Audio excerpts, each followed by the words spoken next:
Tu en as marre de flinguer ton forêt en 2 trous. Spoiler, c'est pas le forêt le problème, c'est sûrement toi qui tourne beaucoup trop vite. Et un forêt, c'est pas inconsommable. Si tu sais bien l'utiliser, tu peux le garder toute ta vie, pas comme ton ex. La clé pour garder ton forêt le plus longtemps possible, c'est la vitesse de coupe. Plus ton forêt va être gros, plus tu vas réduire sa vitesse de rotation. Et pour calculer la vitesse optimale de ton forêt, c'est cette formule. Tu vas multiplier 1000 par la vitesse de coupe, donc pour de l'acier c'est 30 par exemple, tu divises par pi fois le diamètre de ton forêt. C'est un peu barbare quand tu regardes comme ça, mais la formule simplifiée pour de l'acier, c'est 9550 divisé par le diamètre de ton forêt.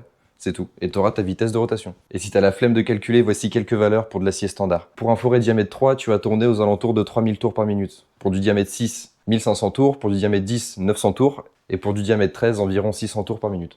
Et ta vitesse de coupe elle va varier suivant les matériaux dans lesquels tu vas percer. Si tu tapes dans de l'inox, tu peux diviser toutes ces valeurs par 2. Et par contre, si tu perces dans de l'alu, tu peux tout multiplier par 3.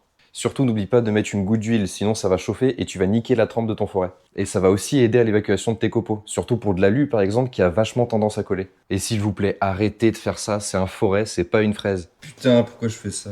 Alors c'est très simple d'avoir la bonne vitesse sur une perceuse à colonne, mais sur les perceuses manuelles, comment on fait? Eh ben faut savoir que sur la première vitesse, tu vas atteindre environ 600 tours par minute, et sur la deuxième vitesse, en général, ça plafonne à 2000 tours par minute.